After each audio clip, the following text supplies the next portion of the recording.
A fashion designer, she started dating a successful man. The man was born into a very wealthy family, and his business was doing well, making him a huge success overnight. He was very lazy because he didn't have to work hard. When she first met him, she had great respect for him. But when she found out about his laziness, she started to hate him. One day, while she was hard at work in her study, he was watching television in the living room. She lost her temper. She said, "How can you lounge around like that every day?" He said, "I don't have to work hard, because my money is doing the work for me." Those words made her even angrier. So she ended up breaking up with him. In fact, even in her mind, she had thoughts of lounging around and doing nothing. She also had the thought that it would be nice if someone would take care of her, and that she just wanted to have fun. But she had always prided herself on working hard towards her goals. So when those thoughts came to her, she lashed out and suppressed them. However, when the man appeared and revealed the part she was blaming, she became angry. It was actually anger at the laziness within her own heart. She was angry at her own reflection in the mirror of the other person. A coworker of mine always thought this when she saw people lying down and napping in broad daylight.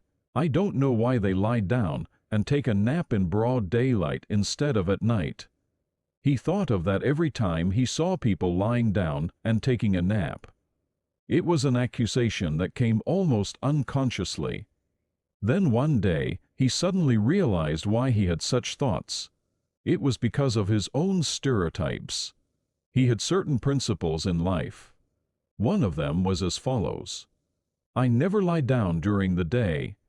So he couldn't forgive himself if he slept lying down during the day. That's why he couldn't forgive others. My friend's lover blamed them whenever he saw a man and a woman engaging in sexual activity, thinking it was very unclean. What are you doing, like animals?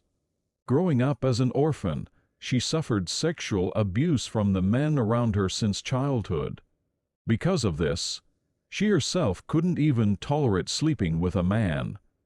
GIS, AKTIKUD, WAS, ALSO, EVIDENT, IN, OTHERS. My friend always blamed people like this when he saw people gathered to watch videos. Pathetic people. Don't you have anything to do like that, spending your precious life watching videos? Even when he had the desire to watch videos, he would refrain from doing so, thinking that it was a waste of his life.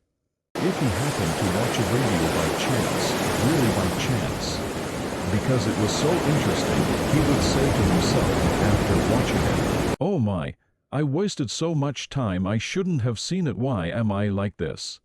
He couldn't tolerate himself like that. The reason why we don't accept others or blame others is that we have things that we don't accept or blamed in our own minds. It's what we've made ourselves in our lives. It's also from some kind of experience. In the case of the two men, their stereotypes and principles are the cause. In the case of her experience. That is the ego. This ego is the main culprit behind the blame. Blame makes the ego stronger. But the important thing is that these blames never help our mental growth or happiness. Blaming yourself makes you unable to love yourself, and blaming others makes you hate them. Furthermore, such blame only makes our ego stronger. If that happens, we become even more distant from our essence of life, love, harmony, freedom, and truth. There is no sympathy or love in blame. There is only hatred towards the object. The person making such blame always feels superior because they believe they are superior to the one being blamed. This is the subtle way the ego maintains itself. Ironically, when a person who lives with such a sense of superiority that they are unaware of is blamed by others, they cannot control their anger. They suffer from their own ego. So when we find ourselves blaming others, we must quickly look into our own hearts. Whether you make the same accusation against yourself in such a situation, probably 9 out of 10 times, that will be the case. It is because of certain stereotypes or past experiences that one has, that is, ego, become aware of it quickly and escape from the resulting obstacles immediately.